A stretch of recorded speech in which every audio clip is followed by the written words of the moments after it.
Welcome back, everybody. Another edition, episode 132 of the MNCAA podcast. This is the Gophers segment of the show. I'm Drew Cove, joined as always by Nate Wells, out on the East Coast, paying attention to everything Gopher hockey as well as you can from afar with all the different streaming services. But Nate, no games this week. No games from anybody this week, thankfully. A little bit of a holiday break, so we're kind of in the swing of things. A very interesting episode for you today. Not our usual format, but we'll just kind of jump in and get started, talk, and just kind of reestablish Big Ten rankings, Big Ten standings so far in the season. As we mentioned at the end of last week's episode, Minnesota in first with 24 points in 10 games. Michigan State close behind with 19 points in 8 games played. Wisconsin tied technically with that, but they've played 4 more games, 19 points in 12 games. Ohio State close behind that with 16 and 8. Michigan with 13 and 8. And then Notre Dame and Penn State bringing up the rear. Notre Dame has 4 points. Penn State has 1 point. So definitely should be some interesting hockey played down the stretch here for the Gophers and the rest of the Big Ten. But Nate, one idea that I had, actually inspired by one of my favorite podcasts, the Puck Suit podcast, featuring noted college hockey. If you don't follow him on Twitter or wherever you follow social media things, follow Ryan Lambert on Twitter. I believe his @is @2line pass. Follow him. Good college hockey mind. He covers a lot of the East Coast stuff. So if you're a Gopher fan or a Western college hockey fan and you want to kind of keep up on that type of stuff, he's usually at some Boston school game on the weekends. So good stuff. They did that on their podcast. They called it was an all-time number draft. We're going to do something similar here for the Gophers today. And it's going to be a little bit more narrowed down because obviously the Gophers have there's a little limited history based on not just the entire NHL, and the numbers have historically been so much lower. So we're going to go in honor of kind of the end of the year coming up, the end of the 2024 year, the end of the 50-year anniversary of the first national championship team that the Gophers had in 1974. We're going to go back to anyone who played on that 1974 team through today is going to be included on this list. We're going to draft.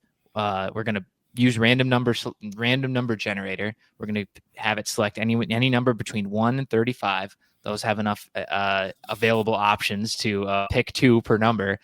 Sorry for a lot of the current players that a lot of people are excited about, but we'll find a way to address some of them near the end as well. But in the spirit of our podcast, just mentioning a lot of names and going through the roster, Nate, it's only fitting that we go through this all-time, or not all-time number draft, a 50-year number draft, basically, and remember some guys. With the little trademark symbol at the end. What do you think?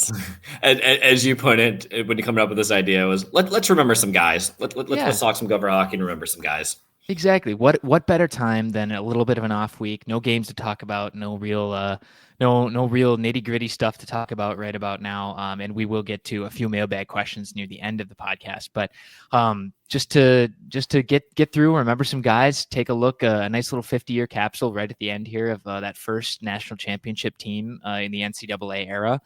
We could have gone back to the 1948, but I mean, how much would I don't.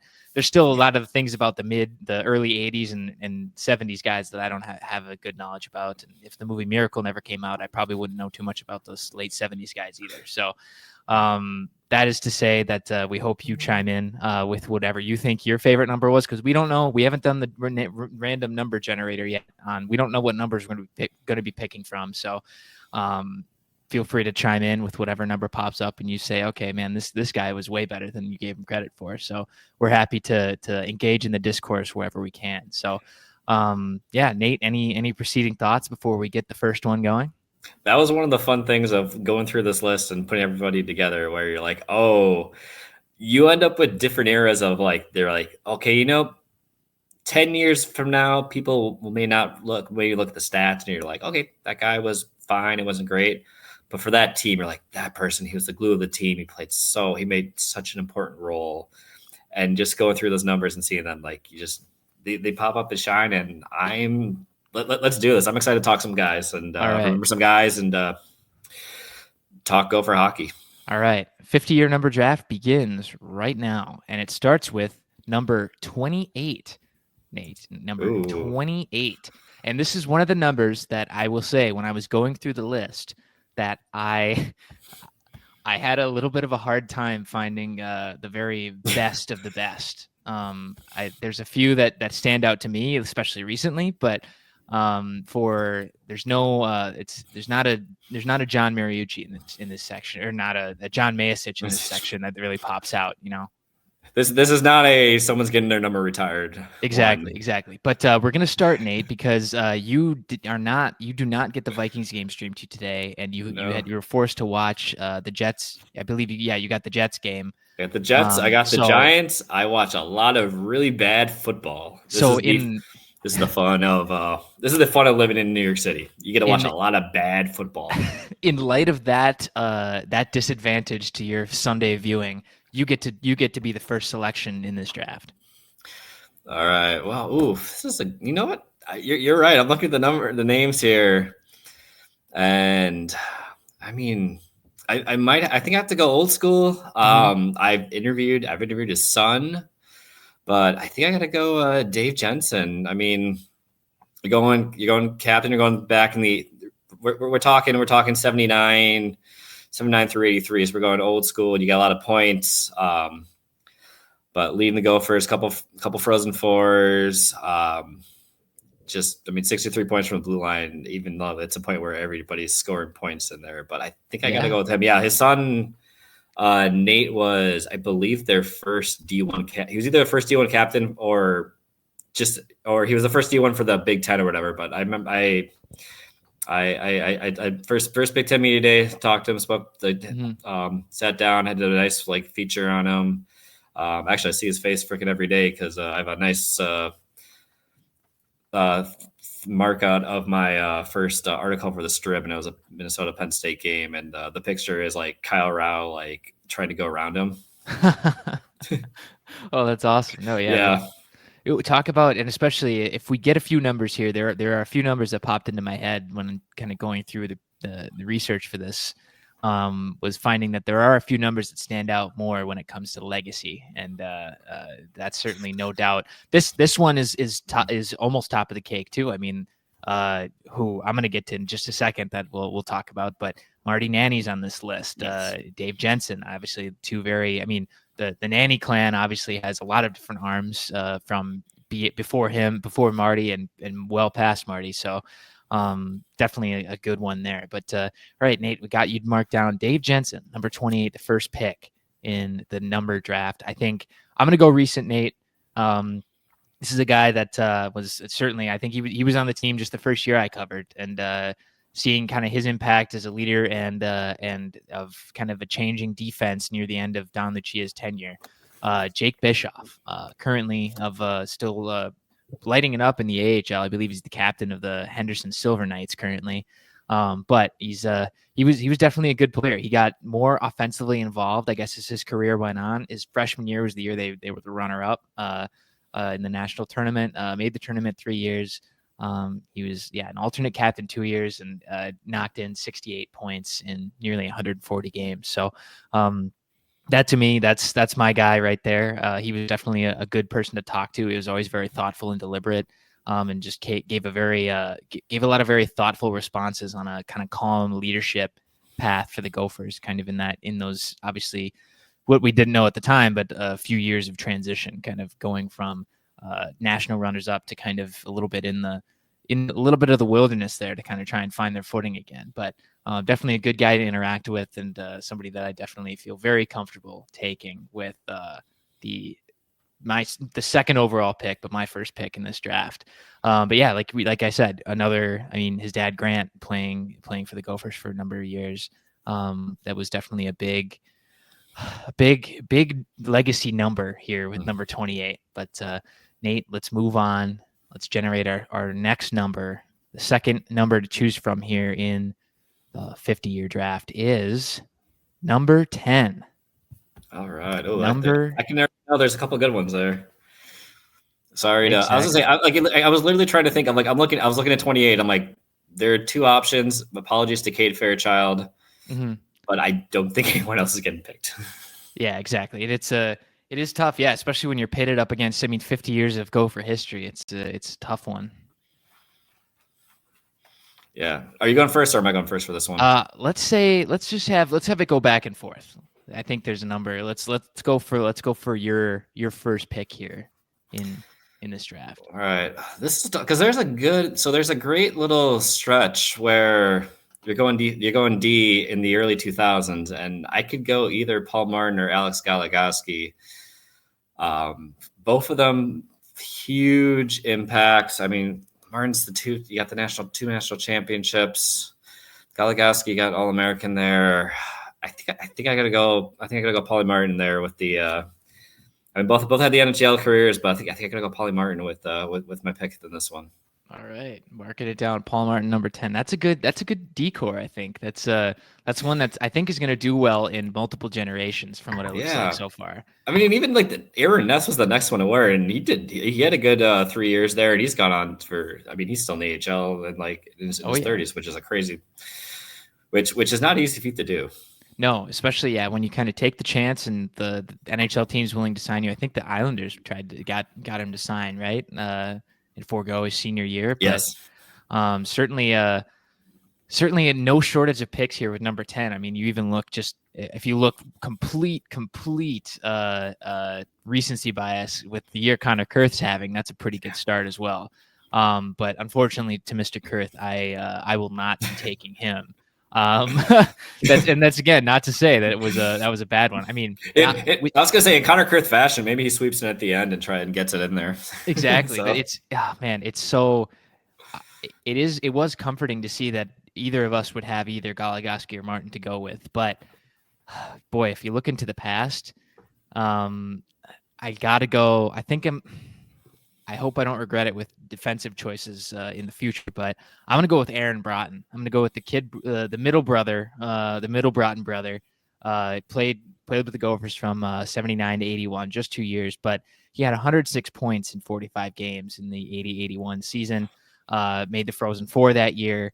Boy, it was that campaign is hard to beat. And while I certainly didn't see him play, I know the NHL and career beyond that, obviously not factoring into that. And also we should be saying as well, there are a few players on these number lists that wore different numbers throughout the career.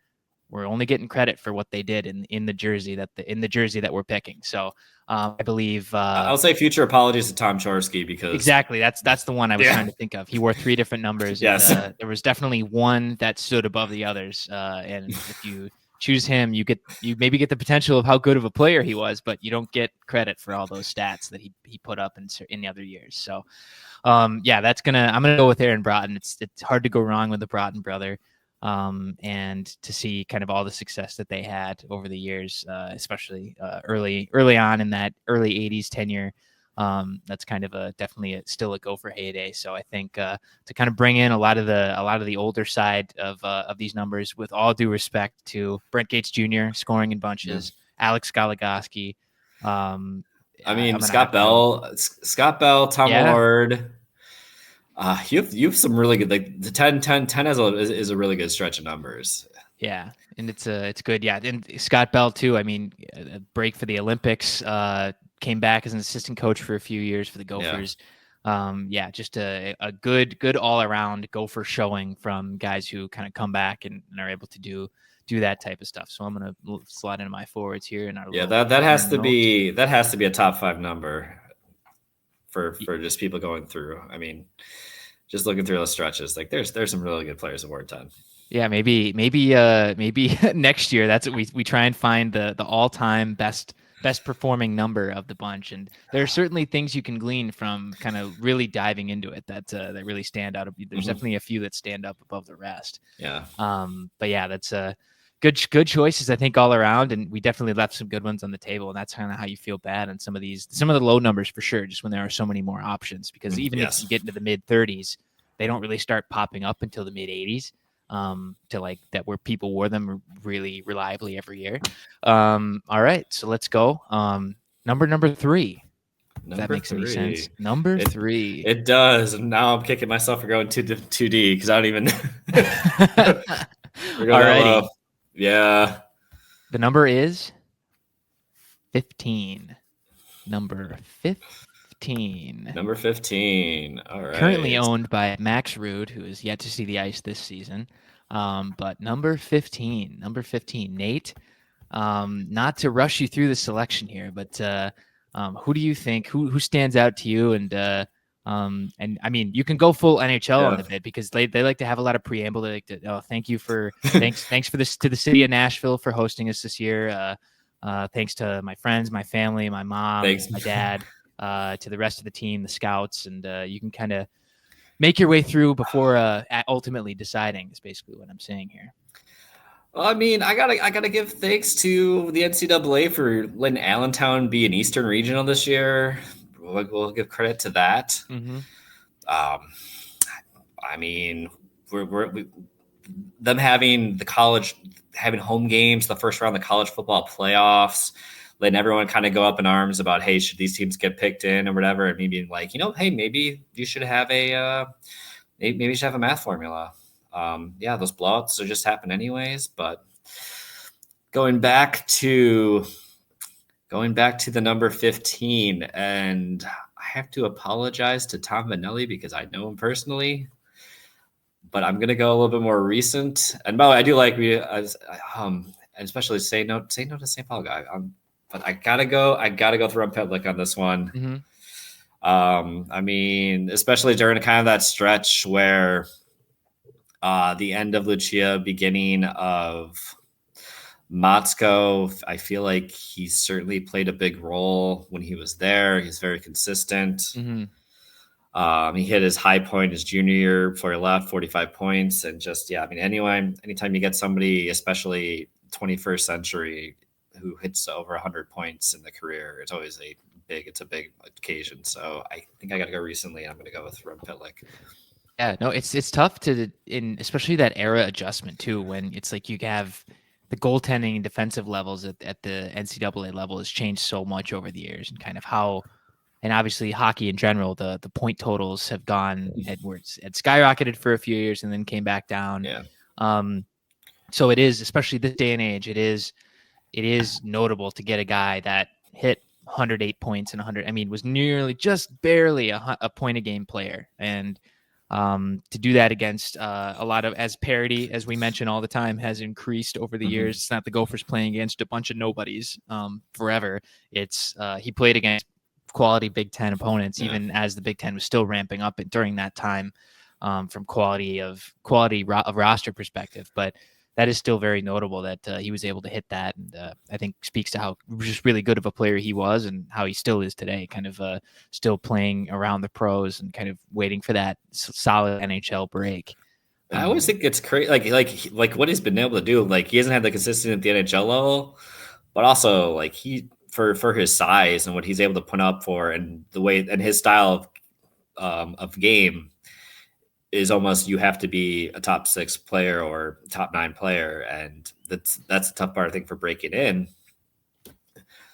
But just that he's able to be consistent and work on it and pick his spots of producing at the NHL level, just like he did at the college level. And I mean, I think when he committed to the Gophers, he was like 5'3". He was tiny. Obviously, that his dad, former NHLer, former Gopher, like, you have that, that he's going to grow. I remember I did a feature on him his freshman year, right before the North Dakota series, right when they kicked things off again. And I was talking to Grandpa Tolney about how like you had him come in early, and when he came, and you had him come in, and like when he was smaller, he was like, yeah, he's like we knew he was going to be a bit of development, but we knew the talent was there, and it's always been there. And just he had to grow into his body. And I mean, he did that, and he developed, like, he took his time, and it paid off for the Gophers for the 3 years that he was there. But also, I want to point out, because I know there's no chance you're picking Joey Miller, but I think Joey Miller is one of those guys that I always really just kind of enjoyed having around for the covering, because I think his last year was my first year, like, kind of full-time coverage. And he was always one of those ones where, like, he's a good guy to have in the room or just have to kind of talk with. Yeah, no, and especially in some of my formative years watching the Gophers, watching AJ Michelson play, obviously not the flashiest of players, but I thought his style of game really set the tone for a lot of those players that were. I mean, I think of him and Darian Romanko in sort of the same ilk, and just all right, super reliable player. They're going to be very responsible defensively, and they're going to play a role that the Gophers at times have certainly skewed away. I mean, not skewed away, but they definitely skew towards a lot of high end talent wanting to be part of this team.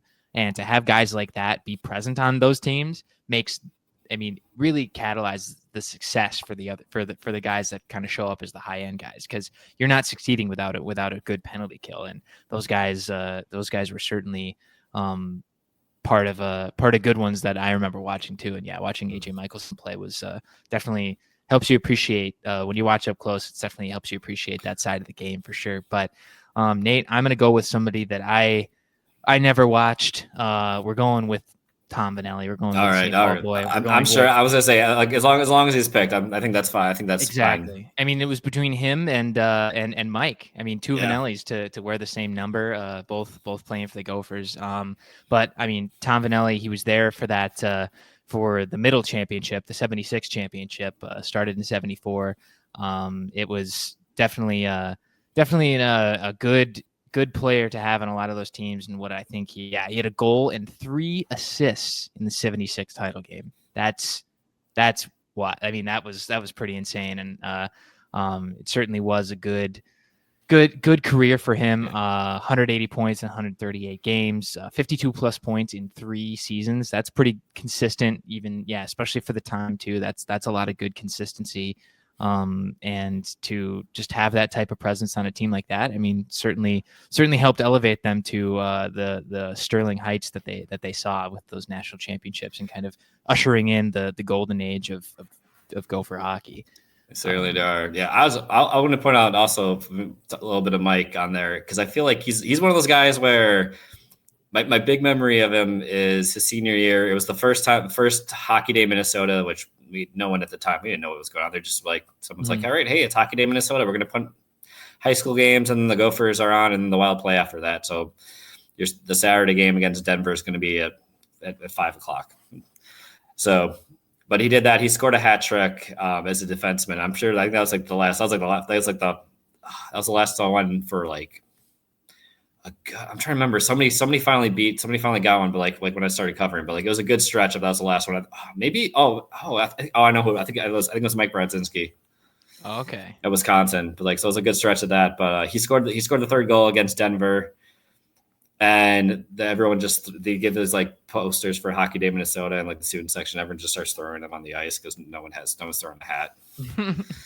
But it was like one of those things where like the D that year was like, it was like Eric Johnson, Alex Goligoski, somebody else is a first round pick on that team on D, and then Vanelli is like your top 4. So it was just that good of like a blue line. Yeah, I mean, just like Bob was saying a couple years ago when it was Lacombe, Johnson, and Faber, that was kind of the best Gopher D group that they've seen probably since that time. And I remember he mentioned 15, 20 years, and there you go. That's about the right time frame that a lot of that talent was in the room. And it's just, it's amazing to see some of those teams to be like, wow, that guy was on the roster, that guy was here. And maybe they didn't have the best, like even just the 2013 team that didn't, that kind of the group that came back to kind of have one more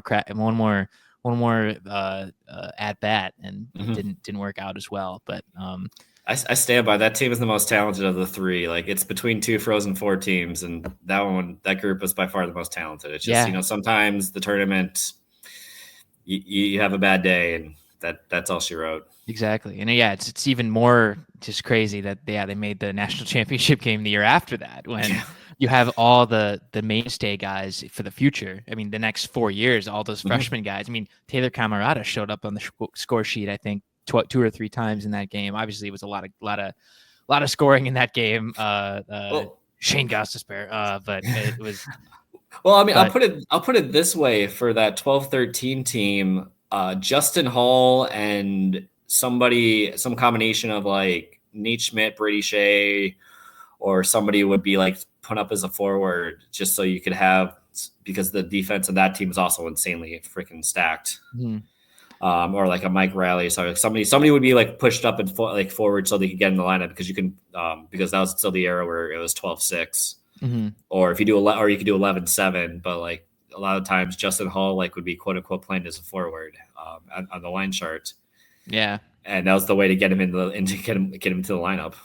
Yeah, that's tough at some points. I mean, yeah, you have the talent in certain areas that just develops over time, and then it it makes your decisions for you. It makes just like in the past weekends for Gopher Hockey, just recently, it's like, all right, you guys might be defensemen, but we're gonna need you. We're gonna need you, and wherever you can skate, that's where you're gonna be. So Axel Bagley, you also put on like pads and want to get in goal. I mean, look, you might need it. Well, Zach Weiss has got to get in some Herbie bag skates to get up, and he might have to get fitted for other skates. But I mean, if he could skate anywhere in the lineup, they might have used him. And let's hope, knock on wood. Well, it'd be knock on wood. I mean, well, it'd be like the one you mentioned last week, where like Noah West, the Michigan series, where like they're sick and everyone and people are at the World Juniors.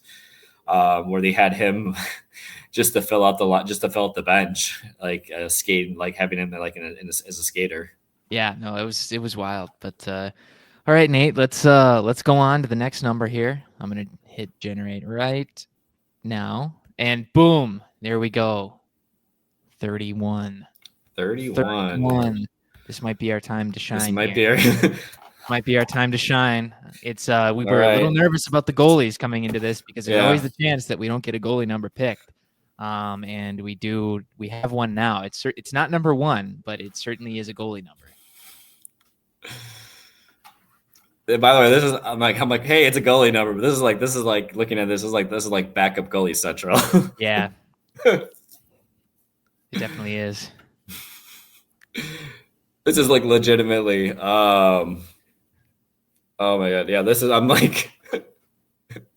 By the way, okay, I'm just gonna put out some of the names. The most recent to wear 31 is Owen Bartoskevich, who, I mean, his biggest claim to fame right now is coming in mid-season after Jack LaFontaine left. Jared Moe, who fairness, he did start.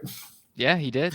Ryan Coyne, who was like third, fourth string. My favorite Ryan Coyne. I'm not picking Ryan Coyne. I'm like, no, I'm sorry, Ryan Coyne, if you're listening. You do rock, but we're remembering some guys. Yeah, exactly. My favorite Ryan Coyne memory was this was also going to Michigan. I was in Ann Arbor covering, and it was like the one time that the Gophers just got killed by Michigan in Ann Arbor, and he got put in towards the end of the game. And so I was like, okay, well, I got to ask Don about this. Just like, hey, how's it? You got Ryan Coyne in the game. How's that is to get him to feel that, like, how's it like to see how do you do or whatever. He's like, it was good. He's like, we're happy. Ryan's great. It's nice to see him get in the game. He answers the question, and then like that might have been the second to last question or something. And he answers it, and then he stops and then turns like after I finish. He's like, he thinks about this. He's like, I'm happy Ryan got in the game, but also look, it says a lot where when our third string is like, it says a lot about the game where when they have the third string goalie playing the game. Mm-hmm. And I'm just like, oh, yep, that's fair. That's fair. It was like an 8-2, 8-3 game. So yeah, you had him. Yeah. Yeah. I can't imagine being, coach in that scenario. It was one of those ones where you're just like, okay, you know what? Like we're burning the footage. It was not great. Yeah. But I gotta go with. I mean, I gotta go with Travis Weber for this one. It's pretty much if you have anyone who has a national championship in this, it's gonna. if we're running through, it's guy who transferred to Wisconsin or national champion. I'm gonna go with national champion. Do I pick the guy that transferred to Wisconsin? I don't know if that's allowed on this podcast. Is it Travis Weber just filling out our document here with the numbers? But yeah, no, Travis Weber, good pick, great pick. I'm sorry, Jared. I was like, there's one great option, and then there's like 2 or 3. Well, I got a goalie. Yeah, I mean, I'm gonna go with Jeff Callanan from Mound, Minnesota, mid-90s guy. Probably wore some really great jerseys for the Gophers, but he was part of both the 94 and 95 Frozen Four teams, had a 278 goals against. Yeah, it's no Travis Weber, but I mean, a guy that gets you to the Frozen Four twice, and a guy that backstops a bunch of teams that made it to the tournament, especially in the mid 90s years. I mean, they didn't miss the tournament for 8-9 straight years. So just come in and be that consistent guy, give your guys a chance to win. And they had a lot of good forwards around those times too. So just to backstop in a high scoring era. And while adjusted, I mean, looking at it against some of the goalie stats from 2017, it's going to look a lot different. You're going to be like, oh, he was sub 900, but yeah. I think in that era, that's certainly a good place to be and won a lot of games. So I'm going with Jeff there for my number 31. Yeah, I mean he's probably the first goalie that I think I remember watching too. So kind of towards that end, his junior senior year there. So exactly. And now if number 1 pops up, we're we'll see about that, because now we pick one goalie and who knows? Let's as long as it's not number 40. Okay. No, this is 1 to 35. We got that. Yeah. Okay. I was gonna say it's 40, 37. All right, we're gonna fight over Shearhorn and Robson. Yeah. No, we'll get a chance to address some of our favorite players wearing non-traditional numbers near the end. But I'm gonna generate the next number here right now. All right. I'm skipping because it just hit 15 again. All right. Number 5, Nate. Number 5. All right, this is where I kick myself for. I wonder. This is where you're happy. This might be tough. Yeah. But I mean, I can think of a few guys on that list that you could slot up into forward and have no problems. No problems. By the way, I'm literally looking at this list and I'm like, I don't think there is a forward on this list. I'm not sure there is. Yeah. I don't think there is.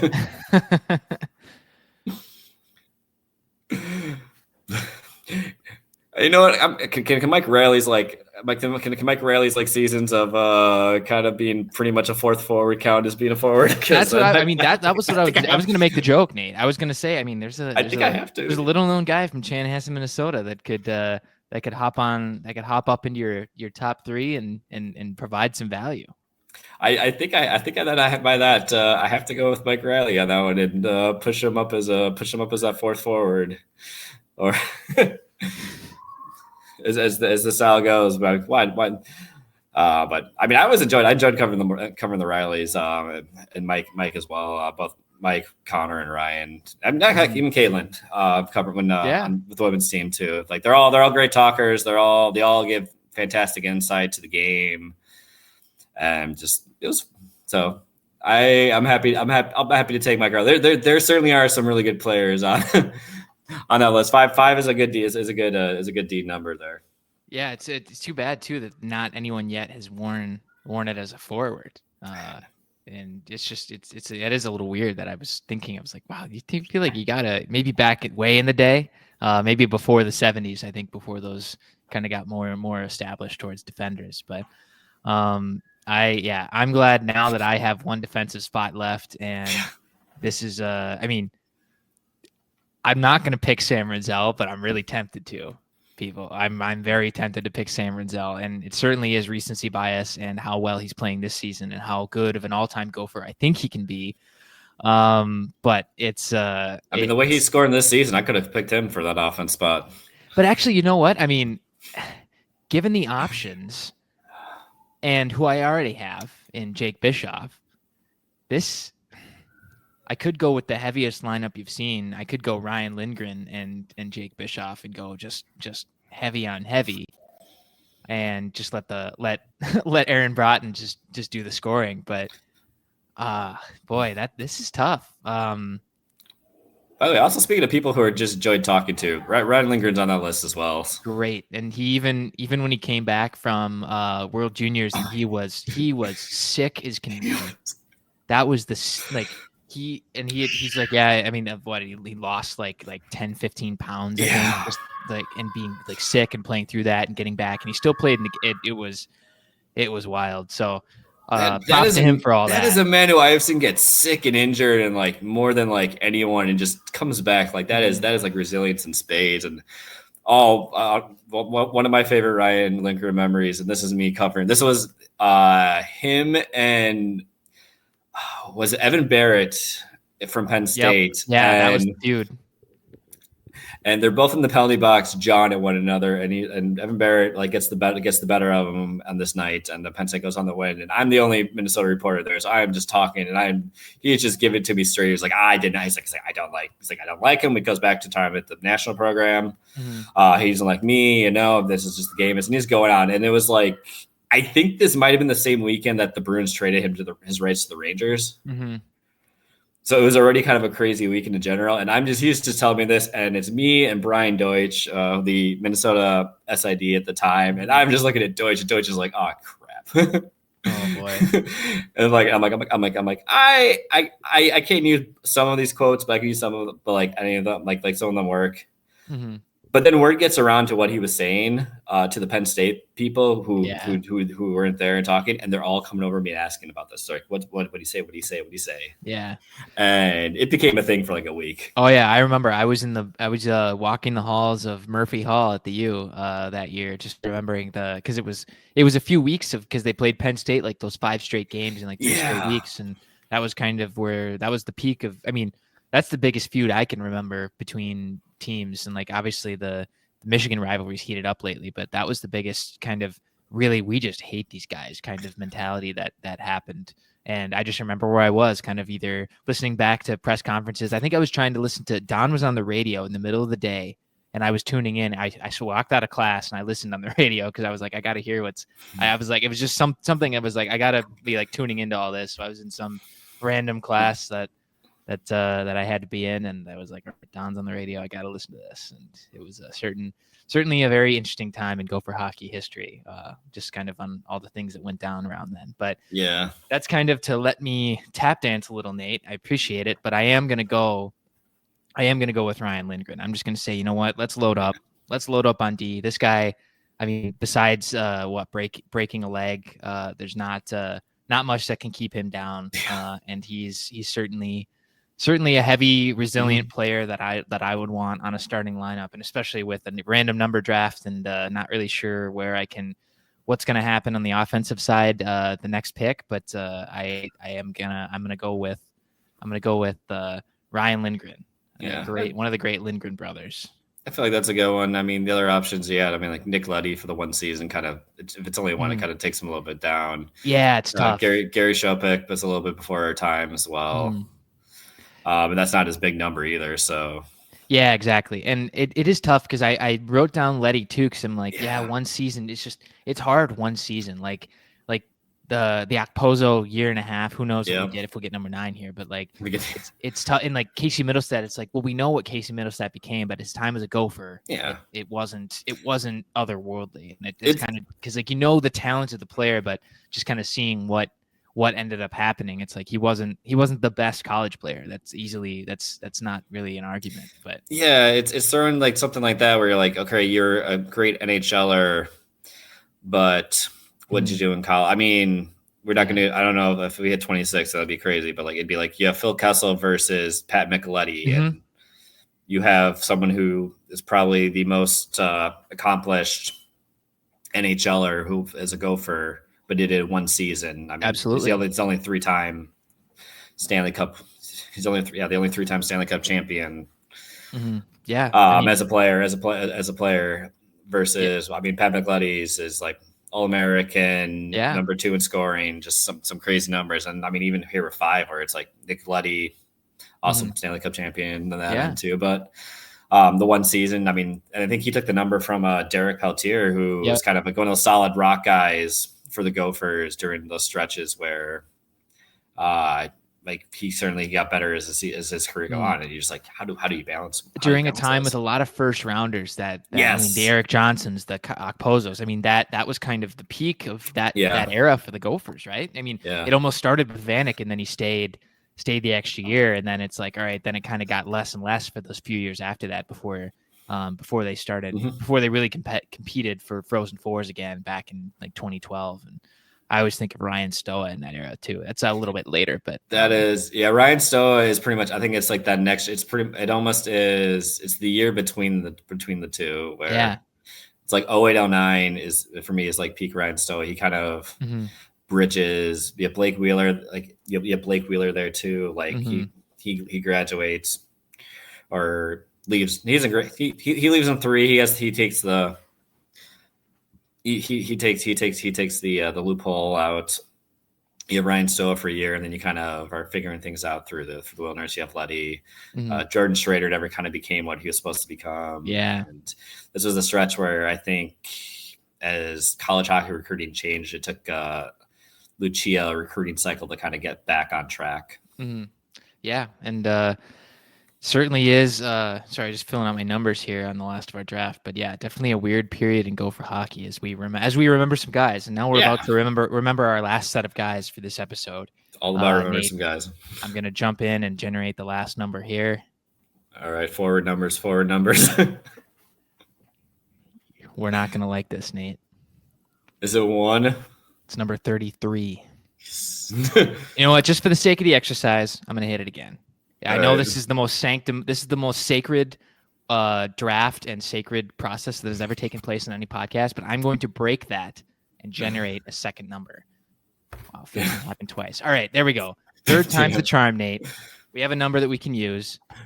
By the way, I think we could technically get away with we could technically get away with 33, but no. You go Axel Begley. We could fight over Axel Begley. Nick Chicho. But the real number we got, Nate, 17. 17, yes. 17. Good. Oh, speaking of Blake Wheeler. Exactly. Speaking of guys who I mean, really good guys. I mean, there's a lot of good ones available here. I don't know about you, but I'm upset I don't have a defensive spot available. Yeah. Oh man, that is a good one. I mean, I'm not picking Seth Ambrose, but like the fact that like he is the king of the empty netters, and I think, and I was gonna say, and he's graduated a decade ago at this point, which is just freaking crazy because of how long he was in the system. Because he committed as like a 9th grader. Wow, took his time. He was like Jackson Nelson levels. Yeah, that's the thing. He was Jackson Nelson before Jackson Nelson. Took his time to get on campus and then spend all 4 years. So he's another guy who was like from committing to graduating was like 8 years or whatever. But yeah, he's always for me the king of the empty netters, and the fact that still a bit like a decade later, Ambrose time. Thanks at CBJ Prospects. I know. I literally watched a game last night and went to empty netters, and I thought Ambrose time. Yeah. That's what it is. If you say it long enough, it'll just speak it into existence. Yeah. Oh, those are some really good ones. But you know what? I think I have to, especially because it's my time. It's my time in school. I gotta go Blake Wheeler. I still think he's 17 when he wore 17 with the Rangers. Like it felt good. It felt right because he kept wearing 26, I'm like, no, that's Phil Kessel's number. It's Phil Kessel's number. Yeah. But I have one of those things where when people go to switch to different numbers in the pros, I'm still like, nope, you still have your college number. I remember this. Exactly. It looks weird at times, and then sometimes I'll double take. Like I saw who did I see skating recently? I saw Cal Thomas skating. I'm like, wait, Brodzinski? What? Do you have those where do you still see people and you're like you think of them as somebody else? I still anytime I see 27, I'm like Bukestad, man, Bukestad hits me in the face. That's it. That's the one. The only time that it went away, and it was like the year or so he was there, was Gabe Gertler was the next person to wear the number after Bukestad. And Nick Bukestad is like a legit 6'6". Gabe Gertler is like maybe like 5'7". So like you're looking at him on the ice and you're like, nope. This is not the same. Yeah. But yeah, I gotta go Blake Wheeler. I mean, just seriously, like the points he put up, the huge goal. Yeah, he was a guy. I mean, he is a guy who came in as like a top 5 pick, and he was a surprise top 5 pick, and he lived up to it in an era where the Gophers had a lot of high end draft picks coming on campus. So. that was that. I mean, that to me is not even just what he's done in the NHL career, which I mean, the longer he goes, the more like it makes me at least feel good about myself. I'm not doing anything, but it feels good to see that somebody who was playing when I was in college is still going in the game, because there's fewer and fewer of those people. But I mean, he was a big part of those Gopher teams. 05, 06, 06, 07, and as people left, 07, 08. Blake Wheeler. All right, Blake Wheeler with number 17. Nate, I might just try to not in just the spirit to pull even with you as with the defender and your forward core, but I am it is tough because I've got Don Micheletti sitting there with the national championship, 72 points in the 79 championship season. The vaunted Micheletti family, one of the first families of Gopher hockey. I was gonna say it feels bad though. We've had a couple Michelettis pop up, and we haven't chosen one yet. Yeah, it's Joe, because we had Joe pop up as well, and it's tough not to pick Don, but I mean it's hard also not to pick Larry Olam with all those points. 218 points at 182 games. He was a part of the runner-up team in '89 to Harvard at the Civic Center. Made the tournament all 4 years. And it's hard not. There's an era where you're like, that's big, but like Larry Olam. Like I feel like everyone has that era where like when you're growing up watching Gopher hockey, where you're like, these are my guys, like this is what I want to be. Like there's certainly for some people that's Larry Olam. I mean, I'm the Mike Crawley, Brian Bonin group. Yep. Yeah. I think also you're a little younger than me, so you got I'm not sure who yours are. Yeah, I mean my guys are. I mean it's Bukestad, it's Holla, it's all. I mean, yeah. First season I really remember paying attention to was like a Travis Boyd, Taylor Matson kind of season. Yeah. That was like those are my guys. Like my dad and me would just be at the game because like he liked watching Cheers. So anytime Travis Boyd comes up, we just Woody. Yes. That's our thing. So like that's just our only thing. So I like nobody else does it, but like I think Travis Boyd and I just scream Woody in my head. That's it. But yeah, I mean, those guys are always going to live in my brain. It's like, that's the Gophers to me. Those guys at that time playing on Lake Mariucci, that's the time. But yes, also my dad's time, he went to school. He was at the U around the same time Larry Olam played here. So it's, I think it was, I just remember in my head this being Larry Olam being one of the vaunted, one of the very celebrated, talented players in history. And just to maybe even it out a little bit, we each have a very skilled offensive defender on our forward core. With all due respect to Don Micheletti, because that is he showed up when it counted, 72 points in a national championship season, and against North Dakota of all people. It's hard to beat that, but I got to go with Larry Olam as my third forward defensive guy. He can play anywhere. Let's see what he can do. Warroad guy. I know Jess Myers, if he's listening, is gonna be happy that Warroad guys go. But Nate, before we round out it just into a quick abated mailbag segment of this extra long off I guess break period Gopher MNCAA episode, let's jump to some of the guys that we didn't even get to try and select, the extras, the 35 plus, any number 36 plus. Let's pick one guy. We're not gonna go through a draft. I mean, you're gonna pick a guy. I'm gonna pick a guy, but it doesn't matter the number. We're not gonna generate a number. Just pick a guy who you think would be just an asset to have on your team. And there are plenty of guys I think on this extra segment that wore some more unconventional numbers that can add to anybody's lineup. Yeah, and pretty much anyone on this, with one exception, is all played for Motzko at one point or another. Yep. The numbers opened up in this one. And you know what? And if we're going with Motzko, I feel like the player that might most sum up Motzko's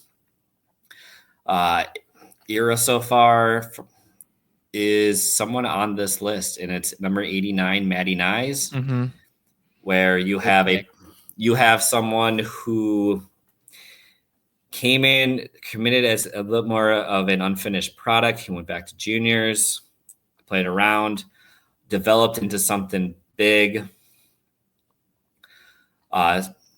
really rounded out his game at Minnesota, helped lead Minnesota to national runners-up.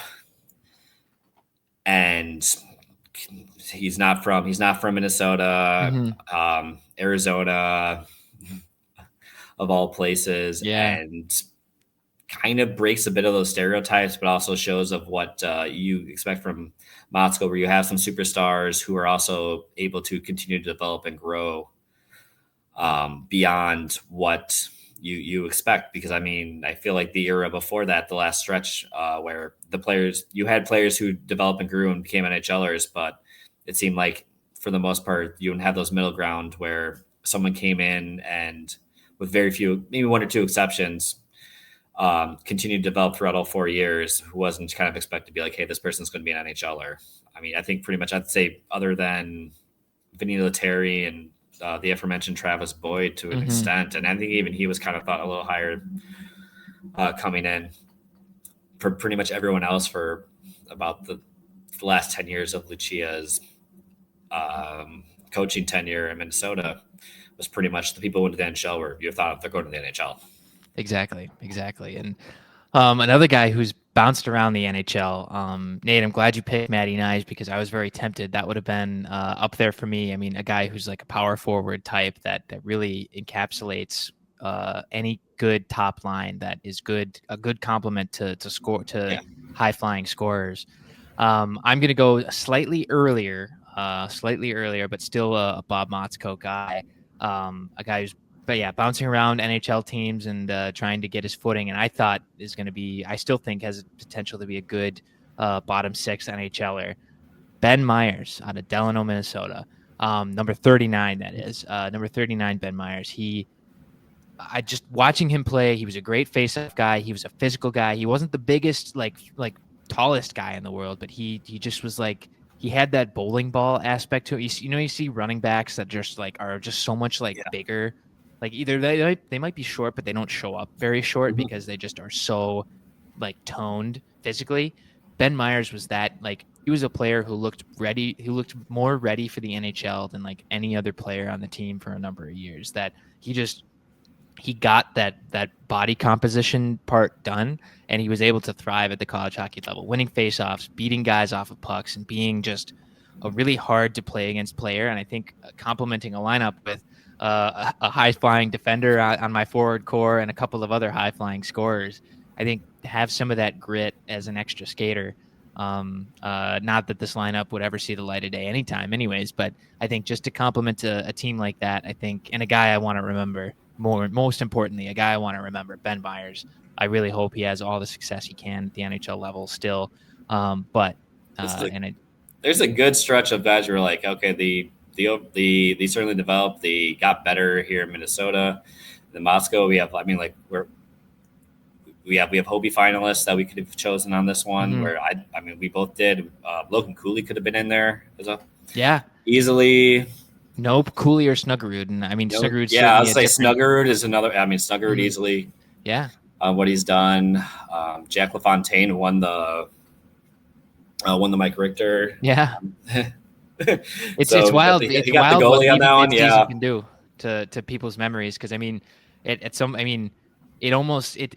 the further you get away from it, the more you're like, oh, like Justin Close was the goalie for a long time. It's like, well, he wouldn't have been if this guy didn't leave mid-season, and all the power. Like, I understand why he left, and like I understand, what happened in the follow-up certainly wasn't, I think, a good thing from the way that everything went down with that organization. But I understand the desire to get the chance where you think that there might be a finite amount of chances. So all that being said, the Justin Close era being so good makes it like almost squeezes LaFontaine era into like a smaller brain window because Close was so successful. Which again is a crazy thing because he won. Like, he's the only Gopher to win the Mike Richter. Granted, the Mike Richter's only existed for a decade or so, but he's the only one who has won it so far. And I mean, even there, like, we're looking at other goalies on this list where, I mean, I think Eric Scherhorn was a rock for the Gophers for a good 2.5, 3 seasons. Matt Robson played extremely well before, and brought in this run of Canadian goalies that the Gophers have had. He kicked it in. I did a story on it. I mean, I spoke to him like right after he committed, and it was like for him, like it was a big thing for him to be a Canadian playing at Minnesota. Yeah, and knowing how special that was. I mean, even through there, I mean, if you're going to, and also forward players, you got Samporanta, I think was kind of a big one for Bob, Yeah. getting him the flip from Wisconsin right away. And his era, I mean, he played. I mean, he certainly stood out and got better as his career went on. So you have a lot of these players on here where I'm just looking like I could probably just. I mean, these are naming guys who have played more recently, but I always feel like you look at different eras and you're like, you may not be remembered the same way in 10 years, but when you look back at those teams, you're like, this guy was so important to that team in that era. Yeah, and it definitely goes a long way to, and obviously we've been going almost an hour here talking, just remembering some guys from the last 50 years, and we've certainly been talking about a lot more recency just because of our time around the Gophers. But yeah, this has been an interesting exercise, Nate. I think here's the numbers we got: number 28, number 10, number 15, number 5, number 31, and number 17. Nate's team goes as Rem Pitlick, Mike Riley, Blake Wheeler up front, Dave Jensen and Paul Martin on the back end, Travis Weber in net, and his extra skater is Matthew Nyes. I got Aaron Broughton, Tom Vanelli, and Larry Olam as my forward core, forward with heavy quotes on that. Jake Bischoff and Ryan Lindgren on the back end, Jeff Callanan in goal, and then I've got Ben Myers as my extra skater. I think two very good lineups from a random number selection here. We certainly didn't pick the very best Gophers down the line, but we've got a very interesting cross section of random Gopher hockey conversation. So, yeah, very interesting exercise with our random number draft. Yeah, And now, was there a number you're kind of wishing that we hit? I wish we hit 27. I wanted Bukestad, man. That was also my childhood. Which one, Nick or Scott? I know it was Nick. I just I mean, I just wanted could to have throw picked that out both. there. Yeah, Could have picked both at 27. There you go. Could have Bukestad, yeah. Yeah, no, but now just to round out the show, now on to the mailbag. Just a few questions here that I know some people were interested. Go for it all on Blue Sky. Thank you for listening and thank you for asking questions. And one also from our friends over at GPL, from Jupe over at GPL. Nate, let's get started with some of the ones from Go for it all on Blue Sky. Right. Just got two here. Did the shorthanded stint expose any weaknesses that needed to be addressed? I would say it really shows the power of Minnesota's depth, where when you are, it shows like how important the depth has been, that they get to that point where, I mean, I feel like you see around the league or around the country nationally, how injury decimated teams have struggled during the first half. And that Minnesota has been able to be so resilient in that aspect, even with all the injuries, where it took basically to have an entire fourth line, part of a third, and a couple defensemen all out, plus Matty Wood for the first game. Yeah. To be a tough matchup against a top 5 team. I think it shows where the Gophers are, but also shows how important their depth is and how much of a strength that it is.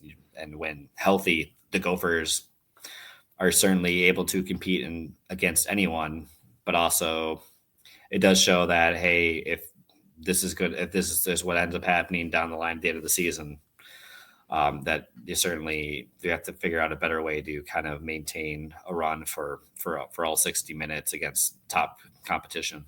Yeah, I mean, I'm in full agreement there, and that kind of leads us into the next question too. I mean, Go for it all also asked, do the Gophers have what it takes to compete for the national championship? I believe, yeah, to for success in the postseason is specifically what they asked. But I mean, that being said, I mean, the health is going to be one, depth is going to be one, which I think they have. But also, it's going to take one of the goalies still playing their same steady style. It's going to be kind of nerve wracking because you say, I mean, they've certainly proved so far that I think both goalies have what it takes to be that guy, but are they going to be that guy in that exact moment in that one game? Because you can't do the tandem thing in a one game postseason. I mean, a one game elimination postseason. So I think they have what it takes, but I mean, it really just comes down to, I think it's the goaltending going to continue to stay as on point as it is. I don't think we have any reason to believe that it's not, because they've been both very successful so far this year. But it's kind of an interesting point too. Yeah, just that with that health and that depth, do they have what it takes to make that to not just get to the postseason, but to make the Frozen Four or maybe beyond. It's certainly shown the different ways that Minnesota can win, and to me, that is always the big thing when you come to get down to the postseason is how many ways can you win? And obviously, not every game is going to go their way. But how can you weather the storm? How can you figure out a way to win? If you're playing a team that's more defensive, can you match their style? Can you force them to play your style? I mean, a team like Denver last season, where they spent the first 3 quarters of the year as an offensive juggernaut and are high flying, really enjoyable on that end. And then we're kind of able to figure out and find their defensive legs. And it paid off for them in the postseason where they played teams. They're able to shut down high scoring teams. They're able to play with some of the biggest defensively minded teams. I think they played Cornell, they played UMass, and then the shutdown. They're the first team that really shut down and forced BC to play their own game that you hadn't seen this year. So, I mean, that's kind of, for me, that's the way that you end up winning a national title is you give yourself those many chances and you're able to play in different styles and different ways. And we've seen that from Minnesota this season. That to me has been a big thing. It took several injury, sickness, and departure for World Juniors to kind of open up to see against a top 5 team to kind of push back on that a little bit for this season. But we're going to get a little bit more in the second half. We're going to see that from the Gophers as Big Ten play picks up to get another chance with Michigan State. What will worry me a little bit more about them is maybe if they are a little bit more full strength and you have an off weekend or two, if you play like against Ohio State or Michigan State improves upon them in the rematch in East Lansing. So there's certainly those things, but for me through the first half, I believe Minnesota has passed all the tests that I've wanted them to see. Exactly. I think they have too, and they've definitely made for an interesting second half that starts against Mercyhurst after the start of the new year. We'll be coming to you then as well with some more insight on Gopher hockey, some talk about them, and to answer our last question from Jupe at GPL, when will we see Drew back at Mariucci? Well, you're in luck, Jupe. I'm going to be back on the 4th against Mercyhurst. I'm going to be back. So stay tuned then. I'll maybe do some live tweeting, but we'll be on assignment for the Minnesota Hockey Magazine. So stay tuned there for Hockey Day coverage as well. I've seen they've got a lot of fun stuff planned for the Hockey Day coverage as usual. So be sure to stay tuned there for all the written stuff. And I'll be featured in there as well. I don't know about a lot of other local writers being focused, especially with Hockey Day being Metro this year in Shakopee. So be sure to stay tuned there. Stay tuned to the MNCAA podcast as the offseason progresses. And I think that does it for us, Nate. But thanks to everyone for listening to this very, very long special episode of Break Time Gopher Puckcast on the MNCAA podcast. We gotta give them a little bit more. It's a long break. Exactly. So thanks to everyone for listening, and we hope you join us again when we chat more around Mercyhurst and the start of the rest of the Big Ten season. Until then, everybody, we'll see you at the rink.